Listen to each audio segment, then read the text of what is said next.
네, 안녕하십니까. 유한타증권 보험증권 담당하는 정태준입니다. 오늘 보험업 인익자료를 작성을 해서 발표를 드리도록 하겠습니다. 기다리던 저점이 왔다라는 내용이고요. 그동안 보험 산업이 보험 주체 구조조정을 겪으면서 그 주가가 계속 하락을 해오고 이익도 계속 빠지고 있었는데 그게 올해를 저점으로 반등을 하면서 내년부터 증익과 주가 개선이 가능하다라는 의견입니다. 생명보험 같은 경우에는 올해로 이제 저점을 지난다고 판단을 하는 이유가 그 보험 부채 구조조정이 됨에 따라서 저축성 수익 보험료가 계속 줄어들고 있기 때문입니다.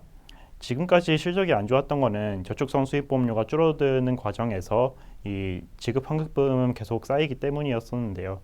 이제 그 과정이 지속이 됨에 따라서 그 지급률의 상승이 좀 완화가 될 거다라고 판단을 하고 있고요. 그런 가운데 이 저축성 수익보험료가 줄어들게 되면 책임준비금 전입액은 계속 감소를 하게 됩니다. 그래서 이 비용 요인인 책임준비금 전입액은 계속 감소를 하고 아까 말씀드렸던 그 지급률은 상승세를 그리다가 완화가 되는 국면이기 때문에 종합적으로는 이익이 개선이 된다라는 판단입니다.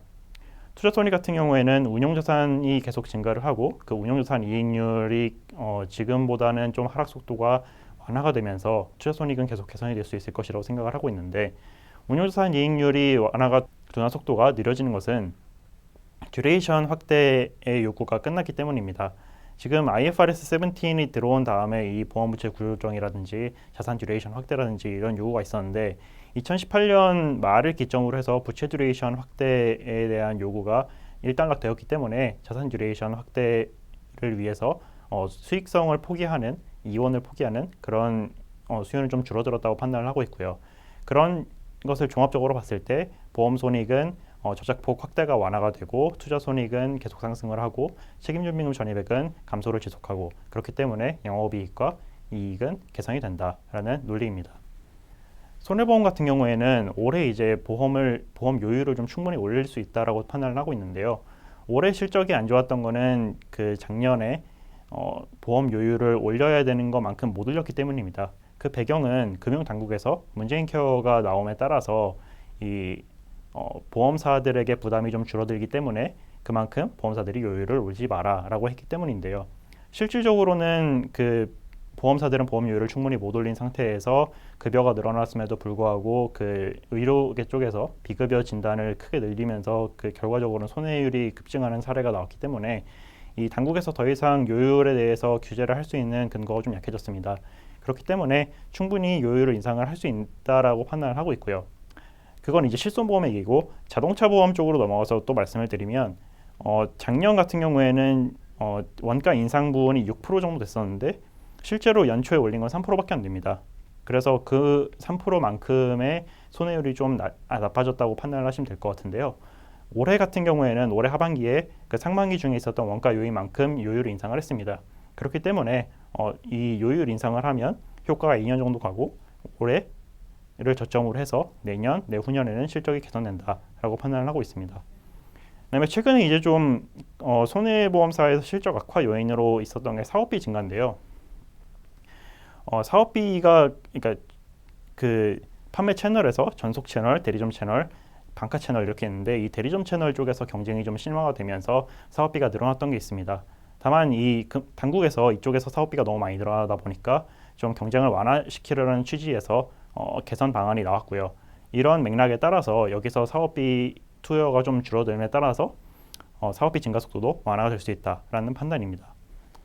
투자손익 같은 경우에는 올해 보험 이익이 하도 안 좋다 보니까 투자 영업이익 같은 경우에는 올해 보험 영업이익이 하도 안 좋다 보니까 좀 채권을 팔아서 방어를 한 게 있는데 이 부분 같은 경우에는 뭐 채권 매각하는 거를 안 한다고 해도 전체적으로 이익 같은 경우에 이 보험 영업이익이 회복이 되면서 투자 쪽에서 채권을 좀 안 팔아도 좀 잘 나올 수 있다 이렇게 판단을 하고 있고요. 결과적으로는 손해보험도 올해 이익을 저점으로 내년부터 증익을 한다라는 의견입니다. 기업단에서 말씀을 드리면요.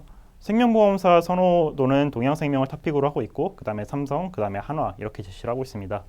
손해보험 같은 경우에는 삼성화재 탑픽, 그 다음에 DB손해보험, 그리고 현대해상 이런 순으로 선호를 하고 있고요.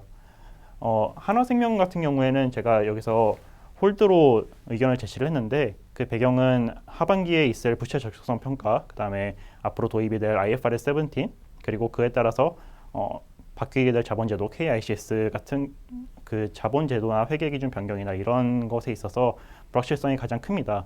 그 배경은 고금리, 과거에 팔았던 고금리 확정형 부채가 가장 비중이 높아서 그렇고요.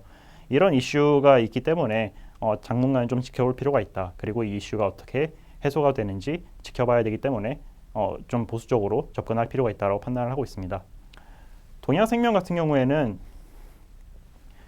이 토픽으로 제시하는 이유가 2016년부터 17년 동안 일시납 저축성 보험을 판매를 많이 해서 지금 저축성 보험의 비중이 좀 높은데 그걸 다 지금 만기 도래를 시키고 있기 때문에, 그리고 새로 판매를 하고 있지 않기 때문에 저축성 수익보험의 비중이 빠르게 줄어들어서 그만큼 책임준비금 전입액의 감소도 빠르고, 사실 그래서 이익이 작년이 저점이었습니다. 그래서 계속 증액 추세를 이어가고 있다라는 판단이고요.